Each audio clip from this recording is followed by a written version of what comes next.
Callie was standing in my kitchen at 11:30 on a Tuesday night, holding a wooden spoon like it had personally failed her, staring into a pot of something that was supposed to be soup but had started making decisions on its own. "This is not what the recipe said would happen," she told the pot. "What did the recipe say would happen?" "It said 30 minutes, simmer gently." She gestured at the bubbling surface with the spoon. "This is not gentle. This is aggressive." I leaned against the counter and watched a drop of broth land on the stovetop. "You had the burner on high.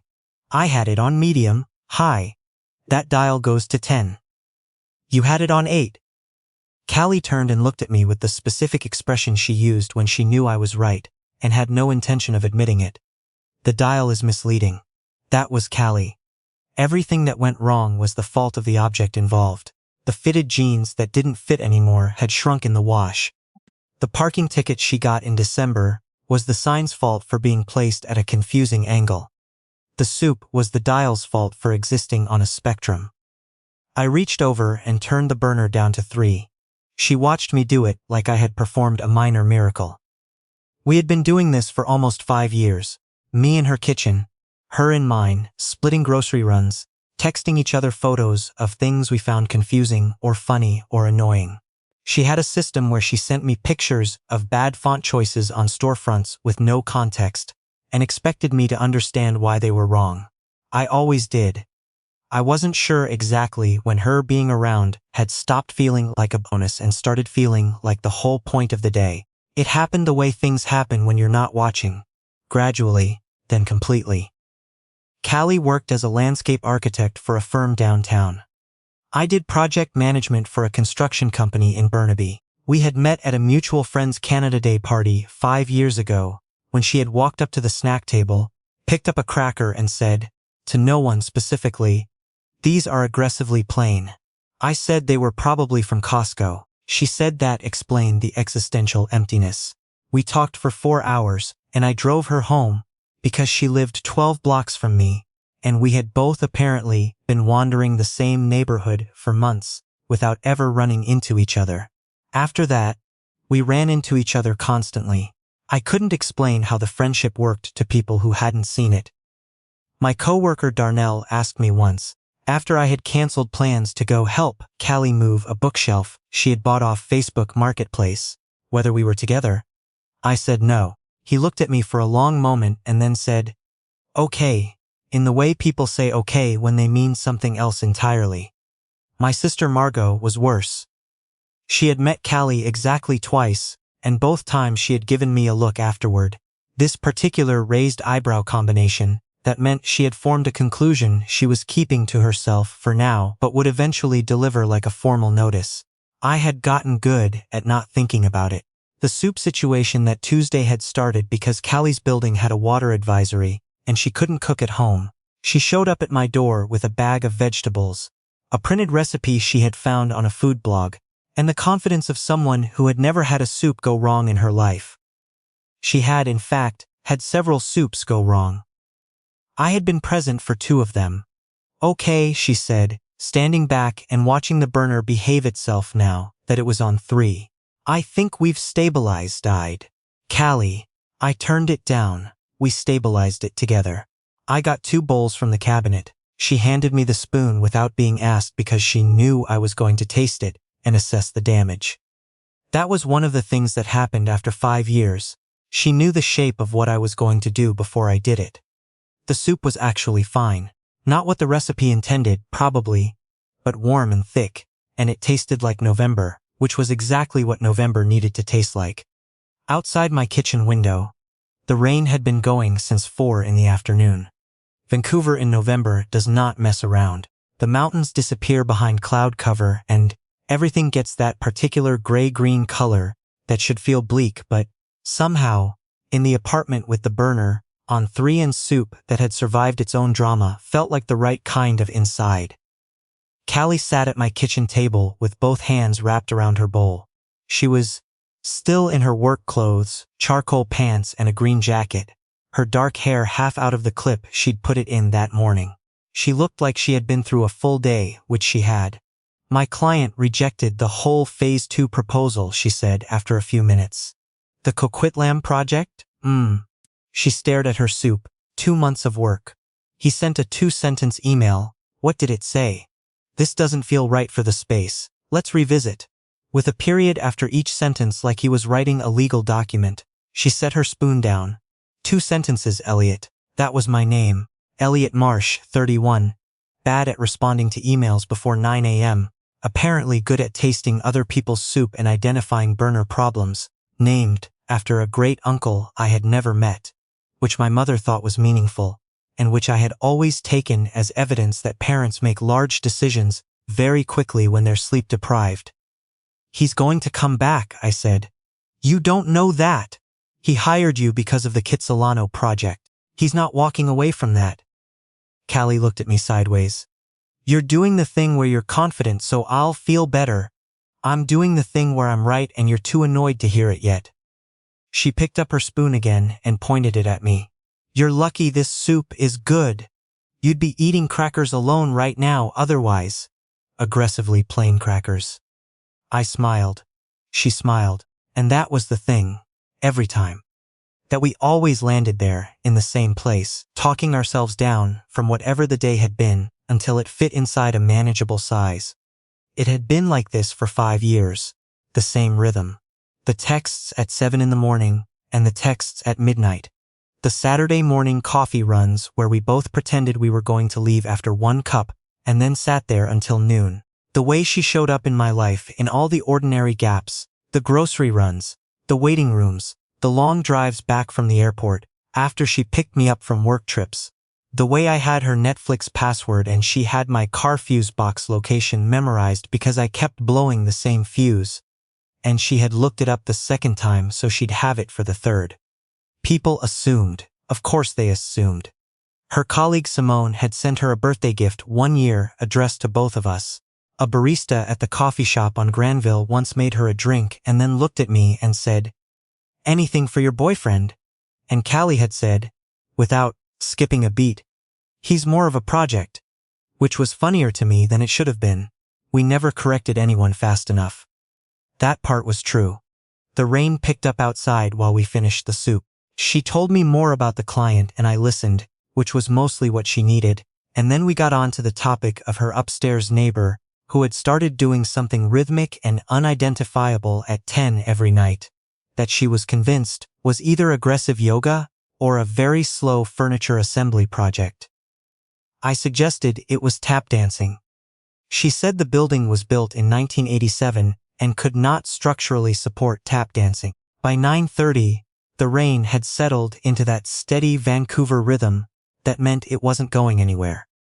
Callie was curled into the corner of my couch with a mug of tea she had made herself because she knew where I kept everything, reading something on her phone while I had the hockey game on low in the background. The Canucks were losing, which was not a surprise but was still a disappointment, and I was watching it the way you watch something you care about but have accepted won't go your way tonight. At some point she said, without looking up from her phone, "Your sister texted me." I looked over. "About what?" "She wants to know if we're coming to her thing in December." Margot had texted Callie directly as a we. "I wasn't aware there was a thing in December," I said. "There is now, apparently." She said it's casual. Dinner and games at her place in Coquitlam. Callie looked up. She also sent me a photo of a sweater she thinks I should get. "She does that. I know. It was a good sweater." Callie set her phone face down on the cushion. "Why does your sister text me more than she texts you?" "She thinks we're the same person. A joint entity. Are we?" I looked at the game. McDavid had just scored against us and the camera cut to him looking unreasonably calm about it. Probably a little bit. Callie was quiet for a second. The rain hit the window in a long, continuous sheet. "My mom asked me something weird this week," she said. "How weird?" She asked if I was happy. "Not in the general sense," she said. "Are you actually happy the way you want to be?" Callie picked at the edge of her mug. "Which is a strange distinction to make. What did you say?" I said yes, mostly. I turned the game volume down 1 more notch. Mostly is honest. She looked at the window. She then said that she hoped I was making space for the things I actually wanted and not just the things I had gotten used to. A pause. I told her that was a very therapy-adjacent thing to say, and she said she'd been listening to a podcast. I smiled, but I was still on the word mostly. Are you? I asked. Am I what? Happy. The way you want to be.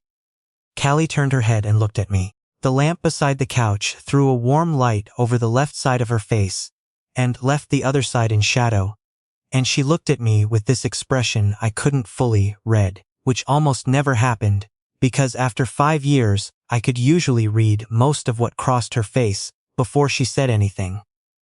I think I've been waiting for something, she said slowly, and I haven't totally decided whether I'm waiting on purpose or whether I've just gotten comfortable waiting, and those started to feel like the same thing. I didn't say anything. The game kept going silently on the screen. What about you? She asked. What about me? You haven't dated anyone in almost a year. I've been busy. You finished that Burnaby project in March. There was a new project in April, Elliot. She said it quietly. Not as a challenge. Just my name, with weight in it. I had a list of answers ready. I had used all of them before, with her, with Darnell, with Margot, with myself at various inconvenient moments. Too busy. Not meeting the right people. The apps are terrible, which they genuinely are. I like my routine. I'm fine. But she was sitting across from me in the lamplit corner of my couch, and the rain was going steadily outside, and she had just told me she'd been waiting for something without being able to name it, and the word mostly was still sitting between us. And I had been carrying something for long enough that it was starting to affect my posture. Write in the comments, I said, then stopped. That was the wrong moment for that. I tried again. I think, I said, and then stopped again, because the honest version of this sentence was going to change the room, and I couldn't unchange it. Callie waited. She was good at waiting. Another thing I had noticed too many times. I think I keep meeting people who are fine, I said. Good, even. And I sit across from them at dinner and I think, this is going well, this person is kind and interesting. And then I drive home and the first thing I want to do is tell you about it. Callie's expression shifted. Not dramatically. More like all the small tensions in her face, released at once. And that felt like information I should probably do something with, I said. Except I also didn't want to be the person who miscalculated and lost the whole thing, so I just didn't. She set her mug down on the coffee table, very carefully, like she needed something to do with her hands. How long? She said. A while. That is not an answer. It's a true answer. She looked at me for a moment. Elliot. Yeah. That is not a best friend answer. I exhaled something that was almost a laugh. No, it's not. The rain went on. The Canucks were probably losing by 2 goals now, but I had completely stopped caring about the Canucks. Callie pulled her knees up to her chest inside the blanket she had commandeered from the arm of the couch sometime in the last hour. Her voice came out quieter. When we went to Tofino, she said. I frowned. That was almost 2 years ago. I know when it was. We had driven up to Tofino in October, with a group of 4 people that had become 2 by the time we left because the others had bailed, the way people bail on road trips when the weather forecast looks uncertain. Callie and I went anyway, because we had already booked the cabin, and neither of us was willing to lose the deposit. We spent 3 days in the rain on the West Coast, which sounds miserable and was mostly great. We ate fish tacos in a place that barely held 10 people. We walked on Long Beach in the kind of wind that makes you feel like the coast is trying to argue with you. On the second night, the power went out for 4 hours, and we sat in the cabin with candles and a card game we found in a drawer and talked until 2 in the morning about things we didn't usually talk about, what we actually wanted, what we were afraid of, what we thought the next 10 years were supposed to look like. I had thought about that trip a lot. What about Tofino? I said. The second night, when the power went out. She looked at her hands. I drove home from that trip and I sat in my parking garage for 20 minutes before I went upstairs, just sitting there. Why? Because I was trying to figure out what to do with how I felt. A pause. I decided to do nothing, because it seemed safer. I let that land. We're very good at doing nothing, I said. We really are. She didn't smile. I have a lot of practice at making peace with almost saying things. Callie. Yeah. I'm not going to do nothing tonight. She looked up at me then, and her eyes had that Tofino quality. Like she was standing on the beach again, in the wind, deciding whether to stay or step back from the edge. Okay, she said. Soft. Like a door opening. I moved across the couch slowly. Not with some perfect cinematic certainty. Just with the kind of deliberate honesty that comes after 5 years of paying attention to someone. Callie didn't move back. She watched me, and kept her hands flat on her knees. And when I reached over and tucked a loose piece of hair behind her ear, she closed her eyes for just a second. I don't want to do this badly, I said. You're not doing it badly. I'm about to say something, and I need you to take it seriously even though we're sitting here with leftover soup on the counter and the Canucks are losing. Her mouth moved. Almost a smile.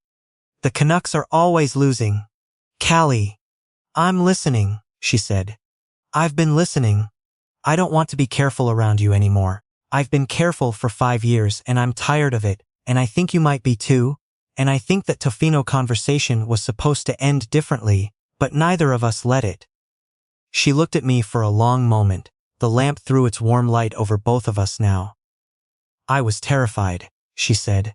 On the drive home. Because I realized you were the person I'd been organizing my life around without admitting it. And I didn't know what to do with that, so I just kept going. Like, normal. I knew that exactly. Me too. She shifted closer. Not much. Just enough that I could feel the warmth of her beside me. You know what I kept thinking about? She said. Tell me that you never made me feel stupid for the things I worried about. The project that fell apart, the soup that went wrong, the parking ticket, whatever. You never made me feel small for being frustrated about small things. She paused. I've dated people who did, and I got so used to you never doing that, and then I realized that was the thing. That was actually the whole thing, and by then we were already this, and I didn't know how to say it. I reached over and took her hand where it was sitting on her knee. She looked down at our hands the same way I did, like neither of us was sure the moment was real yet. Can I tell you something embarrassing? I said. Almost certainly. Yes. When Simone sent that birthday card to both of us, I kept it. Callie stared at me. You kept it. I put it in the drawer in the hall, with the takeout menus and the warranty for my toaster. She made a sound that was halfway between a laugh and something that wasn't a laugh. That is extremely embarrassing for you. I told you. Why did you keep it? I looked at her. Because it felt right, and I didn't have a better explanation than that. Callie was quiet. Then she leaned over and kissed me, and it wasn't tentative the way first kisses in movies are always tentative. It was the kind of kiss that happens when two people have been holding something for long enough that, when they finally put it down, there's an exhale involved. Like a door closing on the cold air outside. When we pulled back, the game was still on the screen. Vancouver was down 3. We're going to have to actually talk about this, she said. I know. Like properly, not just coast forward, I know. I squeezed her hand. But maybe not right now. Not tonight. She looked at the screen. The Canucks are really struggling. They really are. Do you want to turn it off? Yeah. She reached for the remote and clicked it off, and we sat in the quiet of the apartment, with the rain going outside, and the lamp still on, and our hands, still together, on the cushion between us. The soup had gone cold on the counter. The mug she'd set down was half empty. Nothing looked different. That was the strange part. The apartment was the same apartment. The rain was the same rain, and Callie was still the same person who had shown up with a printed recipe and turned my burner to 8 and argued with a pot for 20 minutes. She was still all of that. Just also this. I thought about every date I'd ended early in my head while sitting across from someone who was fine, good even, and kind, and still not the person I wanted to call afterward. I thought about the drive home from Tofino and what I had told myself at the time. That it was just the proximity, just the coast, just the candles and the card game, and 2 in the morning making things feel larger than they were. I had been very creative in my explanations for the better part of 2 years.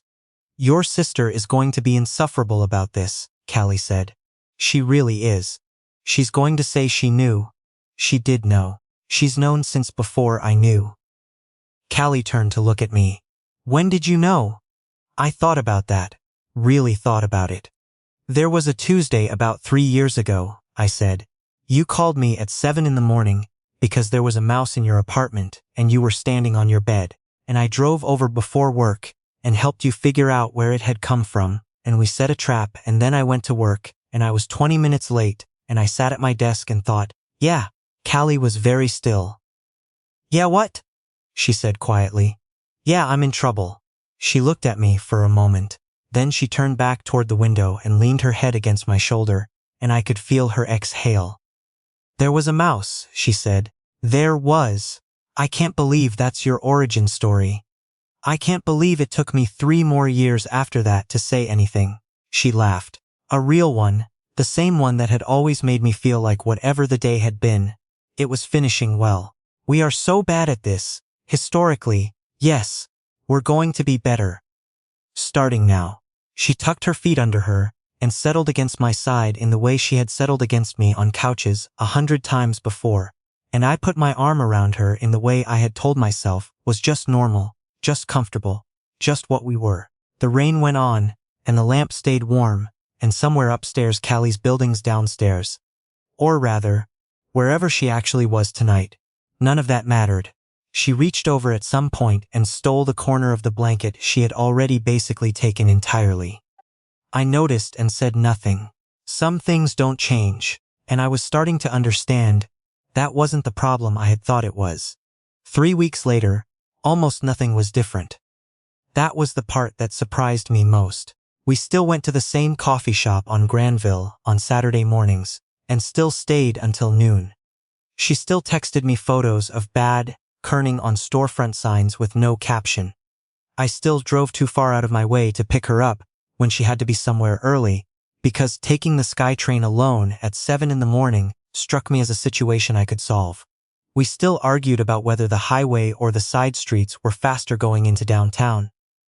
She said the highway, I said the side streets. She was usually right about this, and I had not yet fully conceded. But now, when we walked back from the coffee shop and she reached out and took my hand on the sidewalk, she did it like it was the most natural continuation of a sentence we'd already been halfway through. Like the hand had always been there and she had just stopped pretending not to notice. I looked down at our hands, then at her. Stop making a face, she said. I'm not making a face. You have a face on. It's my regular face. It is not your regular face. I squeezed her hand. She kept walking and she was smiling at the street ahead, and I thought about the 7 in the morning mouse call and the birthday card in the drawer and the Tofino cabin and 2 in the morning and all the half-said things we had both gotten very good at leaving in the middle of sentences. I had called her my closest friend for 5 years because I hadn't had a better word, and the truth of it felt like too much to carry out loud. It still felt like that. Just without the carrying part. Just the truth, on a Saturday morning, walking home in the November rain.